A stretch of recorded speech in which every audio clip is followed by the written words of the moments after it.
ya se encuentran nuestra invitada colaboradora de Rompeviento TV y un invitadazo que tenemos que nos da muchísimo gusto tener con nosotros. Vamos a pasar de tema, y esto tiene que ver, mi querido Alberto Nájar, pues con una nueva travesía, una nueva propuesta que están haciendo los pueblos zapatistas, y que de eso vamos a hablar con ella y con él, a quienes le damos la más cordial bienvenida, mi querida Aida Hernández, que ya se encuentra con nosotros. Aida, muy buenos días, bienvenida. Muy buenos días, Ernesto, muy buenos días, Alberto y Juan, gracias por estar con nosotros el día de hoy. Estamos muy contentos celebrando que en estos momentos está zarpando la montaña hacia Galicia. Así es, y está con nosotros Juan Villoro, escritor y periodista, a quien le damos la más cordial bienvenida aquí a Momentum, en esta alianza que tenemos Pie de Página y Rompeviento TV. Juan, muy buenos días, bienvenido. Muchas gracias, qué bueno, qué gusto estar con todos ustedes. Al contrario, muchas gracias por aceptar la invitación. Gracias. Pues mire, precisamente usted sabe, Aida Hernández es colaboradora de Rompeviento. Ella tiene una colaboración mensual y precisamente el día de hoy estamos publicando un artículo que, déjeme hacerle la precisión, en el caso de Aida Hernández, este artículo pues es como en el caso de Violeta Núñez, no solamente es un artículo de opinión, es un artículo de investigación. Y ella, estamos publicando en Rompeviento un amplio artículo de investigación de Aida Hernández que tituló La travesía por la vida y el internacionalismo zapatista. Y como es costumbre con los compas zapatistas, pues siempre no están volteando a ver pues agendas de neoliberales o electorales, siempre van con una agenda que tiene que ver con la mirada y la visión que ellos tienen en el marco de su libre determinación de pueblos indígenas. Y esta aventura que se están aventando el movimiento zapatista, las compañeras y compañeros zapatistas, pues de pronto la gente no termina de entenderlo y decir, bueno, ¿y qué van a Europa? ¿Qué a una travesía? ¿De qué va, Aida Hernández, si pudieras contextualizar un poquito para la audiencia que no tiene de pronto tantos elementos? ¿De qué va? Compártenos un poquito esta iniciativa que están teniendo los compañeros. Bueno, pues sí, como muchas veces pasa con el nacionalismo mexicano, a veces nos impide ver la importancia que tiene el construir alianzas globales en un momento en que nuestro país está en crisis. Parte de lo que abordo en el artículo es cómo esta pandemia nos ha mostrado una vez más lo interrelacionadas que están nuestras relaciones. Y si algo ha hecho el zapatismo en estos 27 años, ha sido pues recordarnos que si nos vamos a salvar, nos tenemos que salvar juntos, porque si no articulamos nuestras resistencias, va a ser muy difícil que podamos parar el rumbo de este proyecto civilizatorio de muerte que ahorita nos tiene en una crisis sanitaria y en una crisis económica, social. Y bueno, este viaje que ellos decidieron hacer, es la primera vez que ellos salen, han invitado muchas veces a compartir experiencias de otros puntos geográficos, tiene el objetivo de compartir las experiencias y aprender también de experiencias de resistencia. La idea es que van a recorrer los continentes y pues manera también de traer esas voces, de traer esas experiencias a nuestra realidad y de articularnos, ¿no? En el artículo hago una revisión, tal vez más adelante podemos hablar de algunos de estos espacios de resistencia que van a visitar, pero todos ellos tienen en común ser espacios que están luchando por la defensa de la vida. En un momento en el que la realidad nos está diciendo a gritos que si no hacemos cambios profundos, como civilización estamos destinados a desaparecer. Entonces, estamos en una situación de emergencia y ellos están siendo nuestros voceros, nuestros ojos, para que volteemos a ver esas otras experiencias y pensemos en cómo articular estos esfuerzos, ¿no? Entonces, por supuesto, he estado viendo las redes sociales y hay, como siempre, hay mucho racismo en la manera en que se descalifica. Y creo que a quienes dicen, bueno, con este momento de crisis, ¿cómo se les ocurre ir a Europa? En este momento de crisis, la crisis nos enseña que tenemos que abrirnos, que no hay soluciones nacionales, que las soluciones tienen que ser soluciones globales, que tenemos, si pensamos, si nos vemos solo el ombligo, no vamos a salir de esta crisis. Efectivamente, si nos quedamos nada más en esta parte tan chiquita, como dice Aida, Juan Villoro, pues no saldremos de esta crisis. ¿Cuál es tu mirada de esta excursión, de este viaje de la montaña que va hacia Europa y todo lo que ha generado, no solamente en redes sociales, sino en otros espacios, esta determinación del EZLN en esta cruzada que emprenden ahora?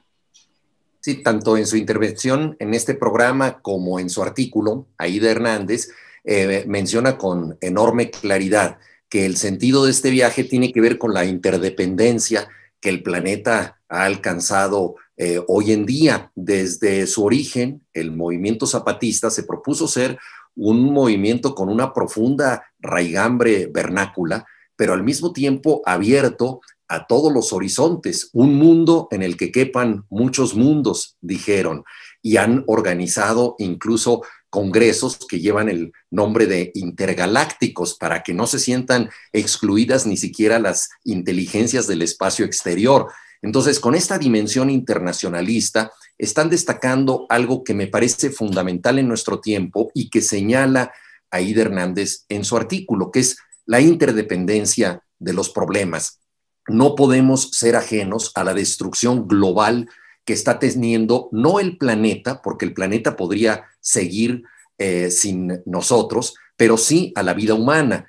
La ONU ha señalado que si no se revierte la circunstancia de ecocidio que estamos teniendo hoy en día, de aquí a 2040, la vida humana en el planeta tal y como la conocemos será inviable. Estamos ante una situación de emergencia y esta situación de emergencia solo se puede resolver desde abajo, a ras de tierra, con quienes conocen cómo se planta una semilla y le piden perdón a la tierra por plantarla. Es decir, los pueblos originarios que durante mucho tiempo han mantenido un equilibrio ecológico que se vino a romper después. Sabemos que hoy en día la mayoría de los procesos de explotación de la naturaleza tienen que ver con intereses meramente económicos.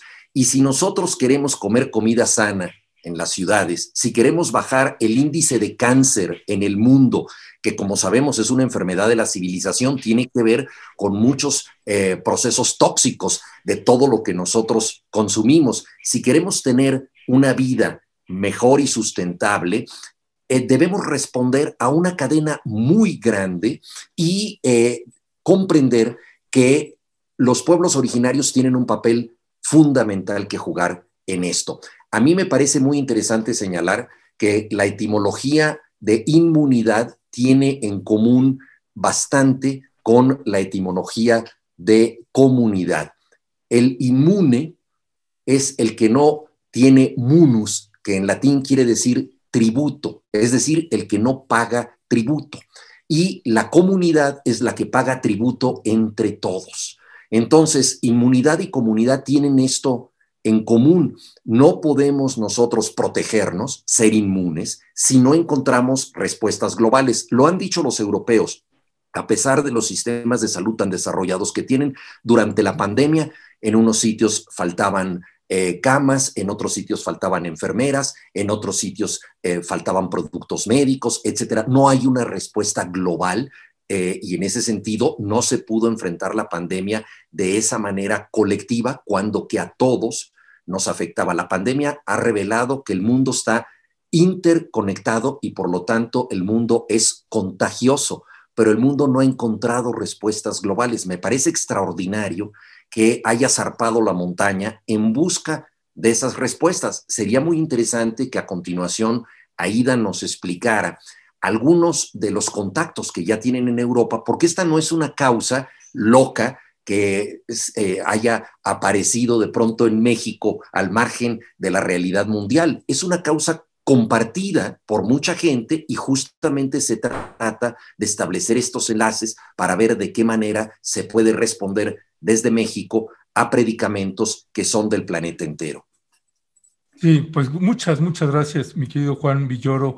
Aida, precisamente retomando esta parte que señala Juan sobre cuáles son los redes, grupos, colectivos con quienes se van a encontrar los zapatistas y las zapatistas, únicamente añadiendo un elemento más que tiene que ver con lo que se ha construido precisamente a propósito de este otro señalamiento que hace Juan sobre comunidad. Y en este marco de la libre determinación de pueblos indígenas en tiempos de pandemia, por ejemplo, en tiempos de COVID, como en pueblos zapatistas, pues se creó un proyecto en materia de libre determinación de pueblos indígenas, un proyecto integral que implicó atender aspectos de salud, de educación, en el marco de su propia autonomía. Es decir, desarrollaron un proyecto estructural y que les permite tener una base, es decir, desde una lectura personal, construyeron una montaña, ¿no? Una montaña que ahora está surcando precisamente el océano para tener estos encuentros intergalácticos. ¿Cuál es tu mirada ahí, Aida Hernández?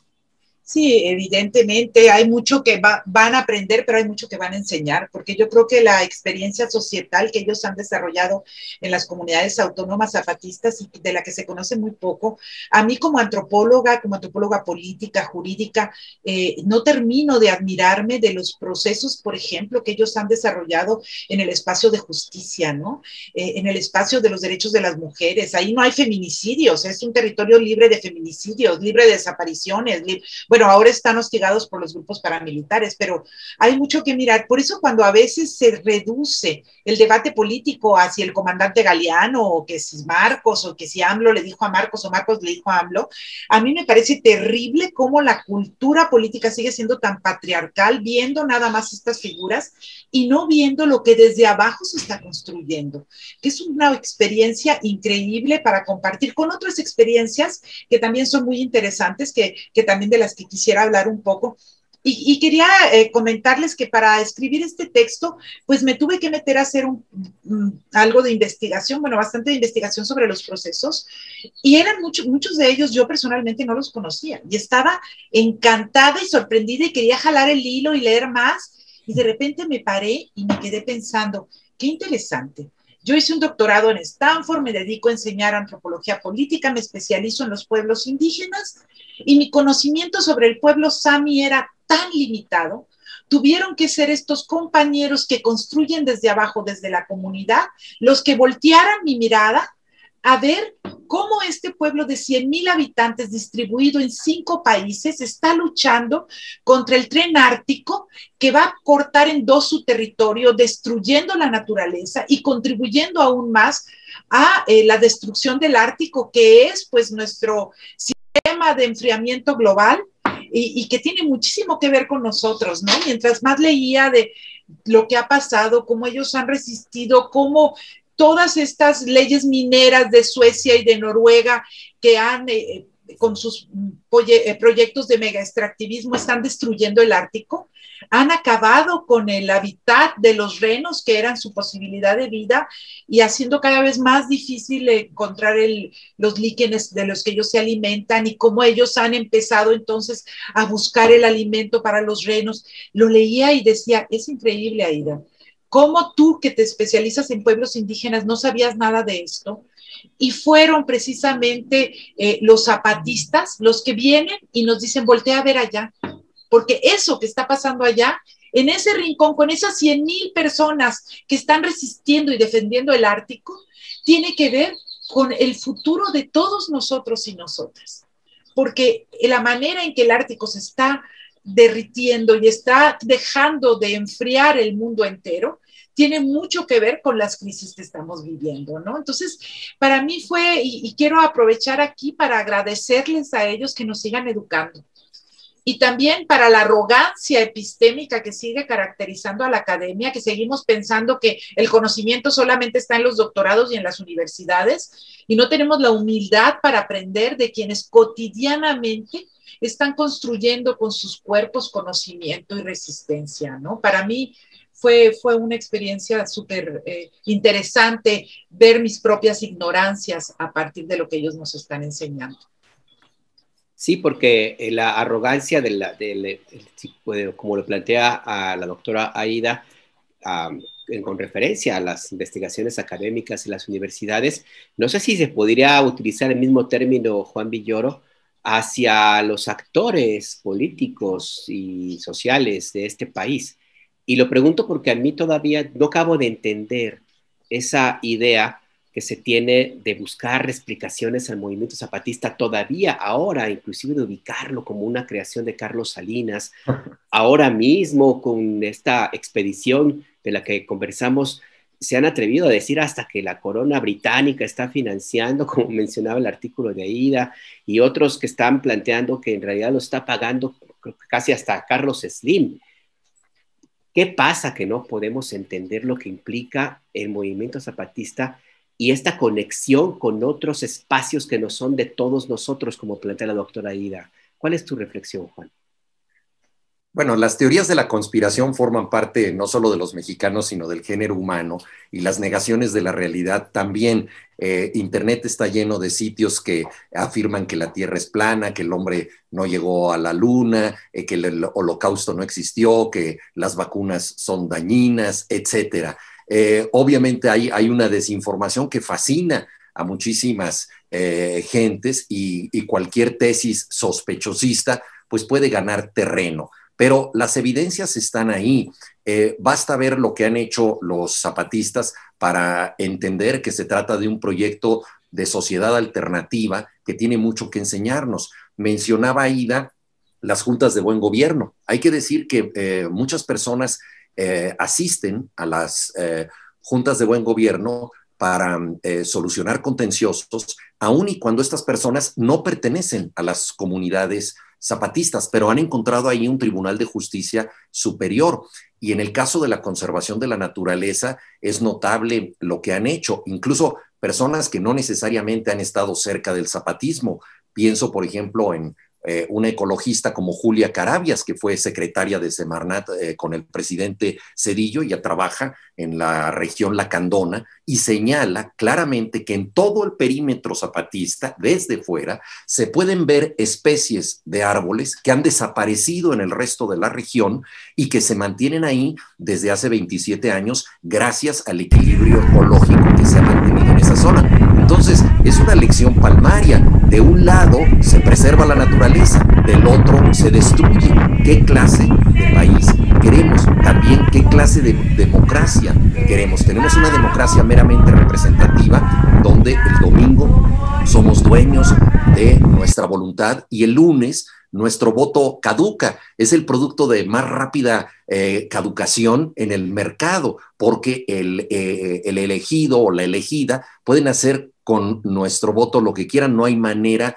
de fiscalizar, de supervisar lo que ellos hacen. No hay ningún sentido de democracia directa. Y los pueblos originarios, no solo en Chiapas, sino pienso, por ejemplo, en las asambleas mijes y zapotecas, tienen otro sentido de la organización colectiva, en donde el representante no se postula para una elección. Eso es un narcisismo delirante, que alguien diga, yo quiero ser el representante. Al contrario, se trata de una obligación, de un servicio, y te dan derecho a negarte a ocupar el cargo porque va a ser muy difícil para ti. Entonces es una carga, y esa carga la debes desempeñar porque los demás te lo piden, no porque tú tengas voluntad de ocupar eso. Se trata de una concepción del poder totalmente diferente. Hay mucho que aprender de eso. Y esto, que es local, está a la vuelta de la esquina, pero entronca también con búsquedas de otros países. Por eso hay mucho que aprender y mucho que enseñar, y me parece importante decir que el ánimo que llevan los 7 zapatistas no es un ánimo de revancha. No van a decir ustedes destruyeron México hace 500 años. No, 500 años después de la caída de Tenochtitlan van buscando un diálogo en la diferencia, un diálogo en la diversidad. Quieren derrotar la negación del otro, la polarización estéril que se ha convertido en la forma más habitual de disputar hoy en día en la arena mundial. Y ahí hay ejemplos interesantes. Mencionaba ahí del pueblo Sami, que es una lucha en proceso contra un tren ártico que tiene un paralelismo claro con el Tren Maya en México. Pero también hay otros ejemplos que ha abordado Aída Hernández, que son ejemplos ya logrados, ejemplos de éxito, como el que señala en Francia, el tercer aeropuerto más importante de ese país, se interrumpió o se impidió su construcción gracias a una protesta ecologista. Entonces, intercambiar estas experiencias, entrar en sincronía, me parece muy importante, porque este planeta solo lo podremos salvar entre todas y entre todos. El contagio, lo hemos visto, pasa de una especie animal a la especie humana a través de la zoonosis provocada por la explotación industrial abusiva de la naturaleza, pero este salto puede ocurrir en China y nos afecta inmediatamente a todos. Por lo tanto, la solución tiene que ser global, y me parece que los zapatistas lo han entendido cabalmente. Muchas gracias, Juan. Aída Hernández, hay preguntas y comentarios de la gente también. Y mire, nada más quiero hacerle esta precisión. Tenemos claro que, bueno, es una entrevista, es un valiosísimo artículo que me parece que le invitamos a que se asoma a leer este trabajo periodístico de Aída Hernández, pero que es como presentarle una película empezada. Sabemos que hay grupos de generaciones que les pasó todo lo que han construido los zapatistas y que siguen construyendo, pues que les pasó de noche porque no era el boom zapatista del 94, de finales de los 90 y principios del 2000. Pero en este trabajo que presenta Aída, y que hay preguntas, Aída, que tienen que ver precisamente con esos pedazos de la historia que la gente no tiene, dicen, ¿por qué no empezaron los zapatistas el recorrido desde aquí? ¿No? Y que me parece que es una pregunta válida precisamente, y lo que queremos y le ofrecemos, ya le estaremos platicando con Juan y con Aída, perdón que les meta un gol ahorita aquí sin anestesia y sin nada, pero ha habido varios programas en donde se nos ha solicitado que expliquemos más de lo que, en qué consiste la lucha de los pueblos zapatistas. Nosotros periodísticamente, bueno, pues podemos presentar una serie de elementos en ese sentido, así que les estaríamos invitando, si está bien para ustedes, que en otro momento podamos platicar y podamos presentar pues una serie de programas con otras invitadas e invitados que puedan platicar desde su ángulo y su mirada precisamente todo lo que se está construyendo ahí. Regresando al punto, Aída Hernández, ¿por qué?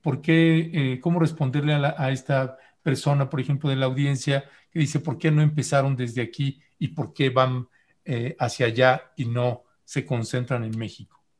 Bueno, precisamente en el artículo anterior de mi colaboración con ustedes de La Vocera, yo hablo de su recorrido. Ellos han estado haciendo estas iniciativas a nivel nacional, tienen 27 años de lucha. Tal vez hay algunos jóvenes que, porque no siempre tienen la cobertura mediática, que no han conocido lo que ha sido esta trayectoria, de las marchas del color de la tierra, cuando recorrieron el país y fueron a distintos espacios de resistencia, hasta la experiencia más reciente ahora en el 2018, en donde el Congreso Nacional Indígena, unido con el zapatismo, y su vocera, María de Jesús Patricio, hicieron un recorrido por todos los espacios de resistencia en México. y en el artículo donde hago la reseña de La Vocera, que es un documental que invito a ver, se ven esos recorridos y ahí queda muy claro los puentes, por ejemplo, estuvieron en la zona Yaqui, allí se acercaron a las luchas contra todo el proyecto del acueducto de Agua Prieta, y estuvieron con la zona Maya viendo los impactos del Tren Maya. Entonces podríamos decir, para quien pregunta esto, esta es la continuidad de esos recorridos que han venido haciendo en México y de esas invitaciones que nos han venido haciendo durante 27 años. Yo quiero contarles que yo me formé mucho desde desde el 94 me formé políticamente aprendiendo de estas experiencias y desde entonces han venido recorriendo el país. En la marcha en el color de la tierra, donde ellos marcharon en pares, un hombre y una mujer, yo estoy aquí ahorita hablándoles desde Ocotepec, Morelos, que es un pueblo de origen náhuatl. Aquí estuvieron en mi pueblo, en Ocotepec. Entonces, porque otra de las críticas que se ha hecho es, porque son las elecciones.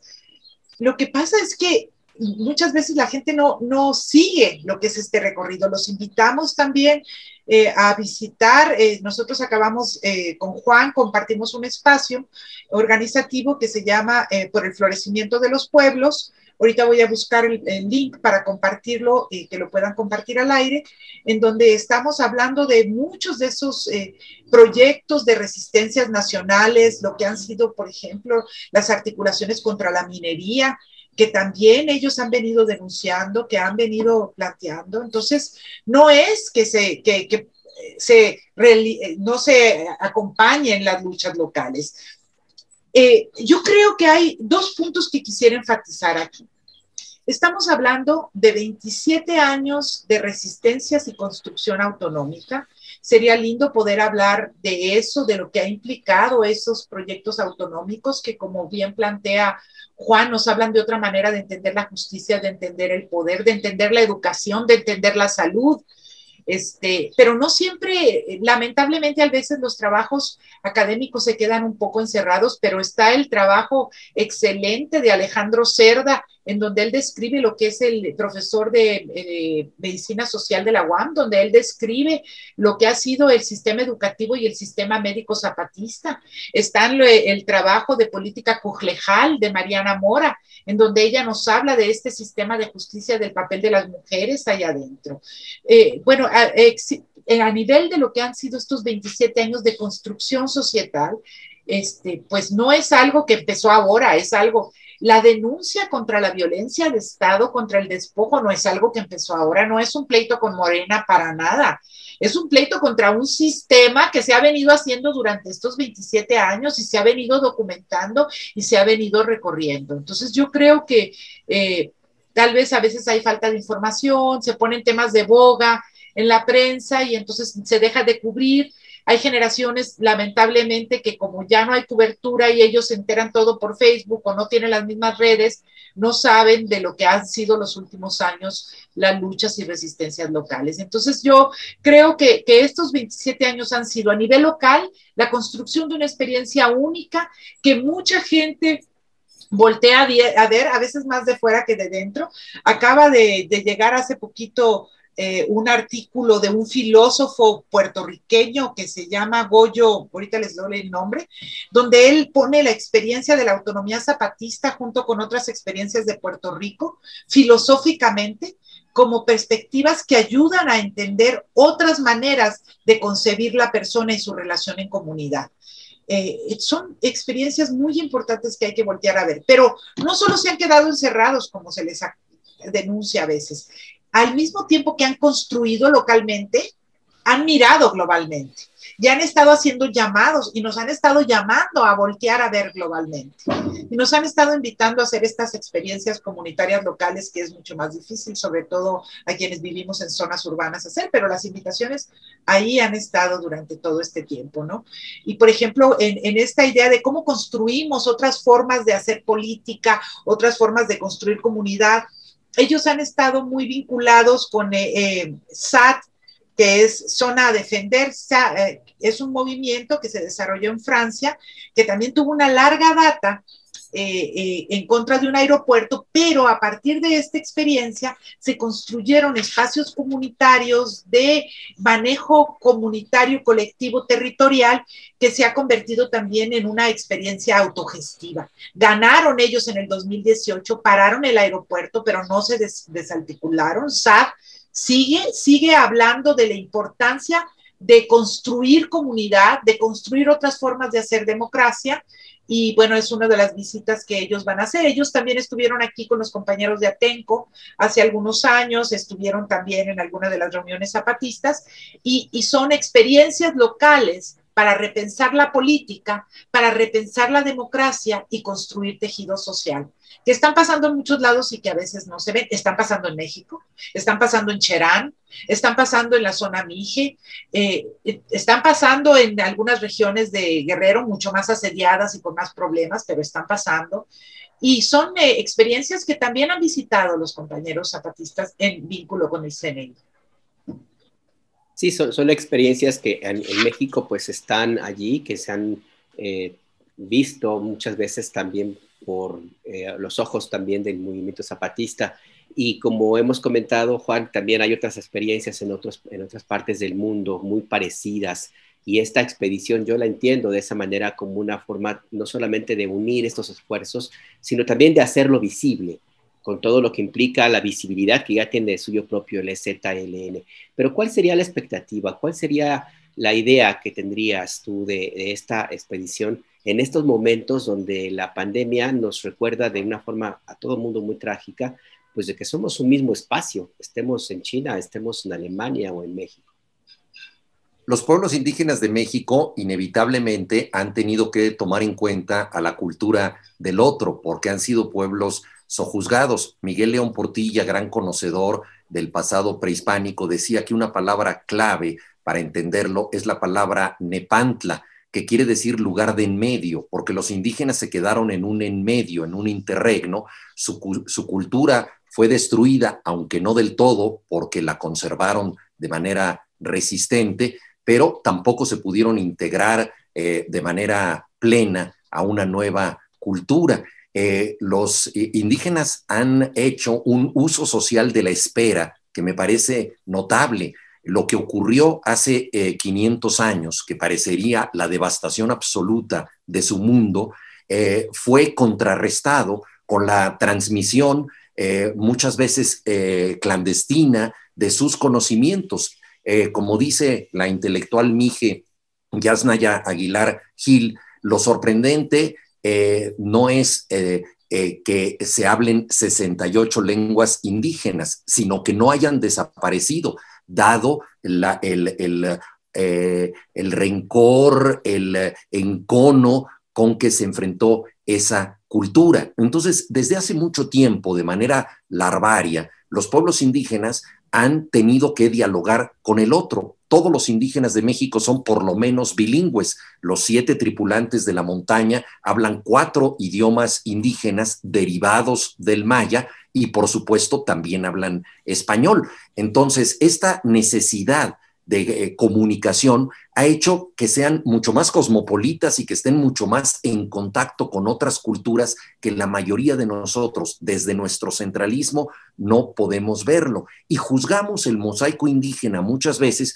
como algo monolítico, como que Cherán en Michoacán es lo mismo que Chiapas o que las asambleas en la Sierra Mije, cuando que hay proyectos de país diferentes y hay mucho que aprender de estos proyectos diferentes. Entonces, teniendo ellos una multiplicidad de experiencias, una necesaria comunicación con el otro y sobre todo una capacidad de resistencia para convertir la espera en un proyecto de futuro, algo que deberíamos aquilatar en estos tiempos de pandemia en que 2 años nos parecen ya que nos tienen totalmente aislados. Bueno, los pueblos indígenas llevan 500 años esperando volver a tener la posibilidad de incorporarse al país. Fue por lo que lucharon los zapatistas desde 1994 y un primer paso eran los acuerdos de San Andrés firmados con el gobierno del presidente Zedillo en 1996. Era la idea de restablecer un nuevo contrato social y darle autonomías relativas a los pueblos indígenas. No se trataba de escindirse del país. Ellos dijeron un México en el que quepa muchos Méxicos. Entonces, en esta idea de la autonomía era encontrar un lugar que no han tenido desde hace 500 años, un lugar pleno, un lugar ajeno al despojo. Si no encontramos ese lugar para convivir entre todos, nos vamos a destruir, porque la supervivencia del país depende justamente de encontrar estas articulaciones. Y esto que es válido para nosotros, por supuesto que también lo es para las experiencias que están teniendo muchos pueblos en Europa. No es casual que en momentos en que se globaliza el dinero, en que la banca mundial se articula de manera colectiva en Europa, surgen reivindicaciones locales que dicen dónde está mi identidad, dónde están mis derechos, dónde está mi lengua, ¿no? Y esto es justamente lo que se trata de compartir, cómo lo local es importante, pero lo local solo se defiende con lo global y lo global solo se defiende con lo local. Esta interrelación es lo importante. Construir sujetos integrales tiene que ver con tener una identidad local que pueda, en plano igualitario, comunicarse con todas las demás identidades. Esa es la gran aventura, la aventura de la diversidad y de convivir a través de ella. Y es lo que han buscado los zapatistas desde el principio y que ahora tiene una nueva y fascinante escala en este viaje a Europa. Gracias, gracias, Juan. Para concluir, mi querida Aída Hernández, pensando en precisamente esta nueva iniciativa de los compas zapatistas y de las compas, de las compañeras zapatistas, hay esto que nos han presentado una y otra vez y que de pronto está fuera de la comprensión a veces de las ciudades. Alguna vez comentaba uno de los comandantes, es que en las ciudades están todo el tiempo, quieren todo así. Si nosotros decimos vamos despacio porque vamos lejos, y no es lo mismo presentar un proyecto y una mirada pensando en los que están que pensando en los que vienen. Y esto lo tomo precisamente, me lo hacía recordar ahorita Juan, hablando precisamente de estos 500 años y de esta resistencia que han presentado pueblos indígenas. En este caso, los compañeros y las compañeras zapatistas hacen esta nueva travesía y la gente dice, pues, ¿por qué ahorita? ¿Por qué está el COVID y se van a Europa y van a los 5 continentes y cuándo regresan y entonces qué va a pasar? Hay en la lógica de las ciudades, los ritmos y la mirada es distinta porque no tenemos esa capacidad de resistencia que se tiene quien ha padecido las guerras, la discriminación en el amplio sentido de la palabra. Para concluir, mi querida Aída Hernández, ¿con qué te despedirías y qué reflexión final le arrojarías a la audiencia, a quien te está escuchando, no solamente para asomarse a tener más información sobre el tema, sino también precisamente este artículo que estás publicando, que estamos publicando y que es solo un asomo de lo que hay más adentro, más a fondo? Bueno, yo quisiera cerrar diciendo que hay un llamado de atención que se nos está haciendo como proyecto civilizatorio y que es momento de abrirnos y tratar de ver cuáles son las transformaciones concretas que se pueden ir haciendo a nivel local. Tal vez suena mucho eslogan, pero lo que plantean muchos de los movimientos ecologistas de pensar global y actuar local, yo creo que es algo que ellos están, este es un recorrido que va a durar mucho tiempo, o sea, más de un año, y la información va a estar fluyendo y vamos a tratarla de estar compartiendo y de estar planteando, pero más allá de este puente, yo creo que hay llamados de atención que tienen que ver con nuestras formas de consumo, que tienen que ver con cómo presionamos para darle un giro a la economía de los hidrocarburos, que no puede seguir siendo el futuro de México apostándole a todo eso. Y para eso también hay responsabilidades concretitas que uno puede tener. O sea, son varios frentes, ¿no? Yo creo que hay que apuntar hacia cambios en las políticas de hidrocarburos, pero hay que apuntar hacia cambios en las formas en que consumimos, tener 2, 3 carros para la clase media, en fin, ¿no? Yo creo que hay mucho que aprender de ellos. Ya no tuvimos tiempo de hablar de lo que nos están enseñando desde sus políticas, de lo que llamamos políticas de género. Yo creo que el hecho de que vaya una compañera que nosotros llamaríamos una compañera trans y ellos llaman Otroa, es también un llamado de atención a estas formas rígidas de entender las identidades que han alimentado la homofobia y la transfobia. O sea, por muchos lados nos están dando lecciones y bueno, yo cerraría diciendo que los invitamos a visitar nuestra página que tenemos, donde vamos a estar dando información del viaje todo el tiempo de estas lecciones, que es www.caminoalandar.org. Ahí nosotras tenemos un portal en especial sobre mujeres, pero hay distintos temas y se incluyen también lo que está pasando aquí en México, las luchas y las resistencias de México. Y pues muchas gracias a mi compañero Juan Villoro por habernos acompañado en este diálogo y a Ernesto y Alberto por siempre tener este espacio. Gracias. ¿Puedes repetir la página, por favor? Es www.caminoalandar, todo junto, caminoalandar.org. Ok, para la audiencia que nos está escuchando y que está escribiendo aquí en el chat de YouTube, en este momento les estamos pegando también la liga de la página donde nos está invitando Aida para que ustedes pues se asomen precisamente y puedan hacer pues un recorrido y un monitoreo de lo que está sucediendo en esta travesía. Juan Villoro y Aida Hernández, les mandamos un fuerte y fraterno abrazo. Gracias por acompañarnos. Hasta luego. Hasta luego. Hasta pronto. Gracias. Sí, es un tema que causa mucha polémica y hay mucho desconocimiento, la verdad. Ni modo, me va a tocar los garrotazos en el chat, pero qué bárbaros, ahora sí se pasaron, ¿eh? O sea, hay muchísimo prejuicio en el momento de hablar del movimiento zapatista. Sería bueno también hacer una reflexión de que esto no sucedió hace 5 años, ni tampoco se trata de algo vinculado al presidente de la República, es algo muy superior. Y además es,